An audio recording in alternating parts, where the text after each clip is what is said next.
Hey guys, so today I'll be doing a read aloud instead of showing the book.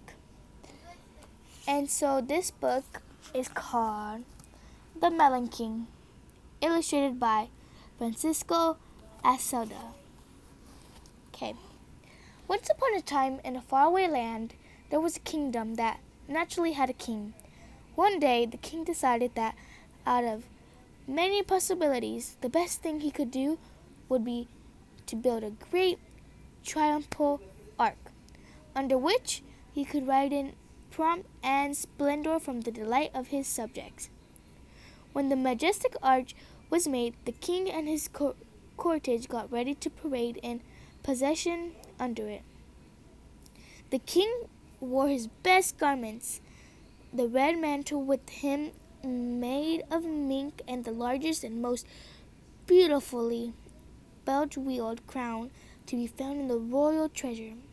When the king rode under the ark, the crown hit the lower border and fell on the ground because the ark was too low. The king was furious, and with the royal anger he ordered, "Hang the chief builder!" Gallows were prepared, and the chief builder was summoned. This man, who had a little desire for dying, cried and argued that it wasn't his fault, but the fault of the masons who had laid the bricks, and he had done the work carelessly. The king, who wanted to be just, summoned the mason. When they were before the king, they said, "It's not our fault, your majesty, but the fault of the brickmakers, who made the bricks too small." The monarch, now a little annoyed by the delay, ordered the brickmakers to be brought before him. Of course, they said it was the fault of architect who gave the orders. The royal patience was almost exhausted. Then they summoned the architect, who excused himself, saying, "Does your highness remember that at the last moment, in your own hands, you made changes in the plans?" Naturally, the measurements had to change.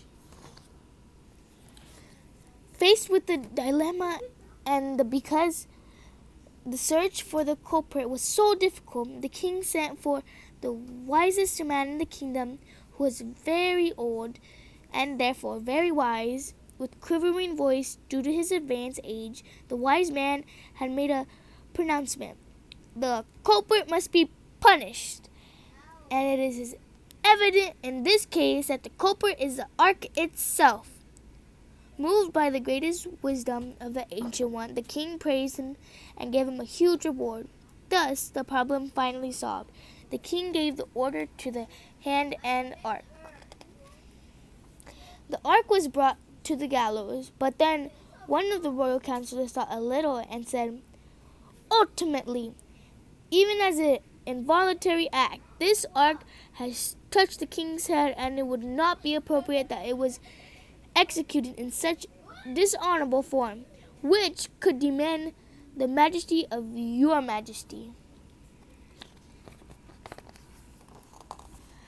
Facing this new problem, the people turned to wise old man again, but the effort of making this previous decision had depleted. His resources, and having reached at the end of his days, the old man had, meanwhile, exhaled his last. The people claimed justice. The doctors of law powdered the situation. They did not discover the loyal part of the ark, and had not touched the monarch at all, and that could be hanged as an accomplice to the top part. This time, with all concerns satisfied, they sent the culprit to the executioner, who tried to encircle the ark with a rope, but the rope was too short. With the practice acquired in solving the previous problems, they called the rope makers, who explained that it was not that the rope was too short, but instead the scaffold was too high.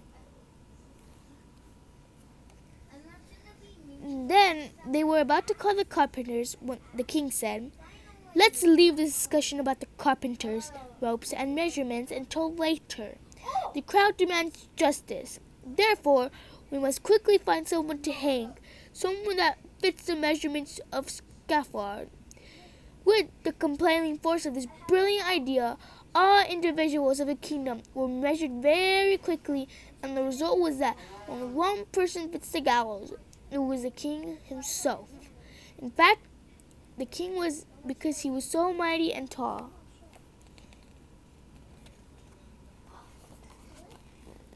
There was such general relief and delight among the people in having found a solution that monarch consented and was duly hanged. Now, the prime minister was very happy at the outcome of such a tense situation, but this joy was obscured when he realized a small detail: the king was dead, and they did not have a king, using experience gathered in the past. Solving difficult problems, the heralds were sent throughout the city calling out, "The first person who enters the city will decide who will be our next king." Now, the very next person that walked through the city gates was a man whose intelligence was rather lacking. In fact, his only preoccupation and subject of conversation was melons. So he was asked, who would be the new king? He said, "A melon." Very quick, the people of the city chose a beautiful melon, and with great pomp and ceremony, it was crowned the king.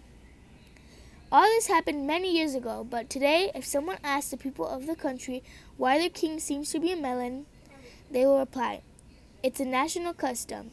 It is quite evident that the Majesty wishes to be a melon, and we, his subjects, will calmly wait until he expresses his next wish.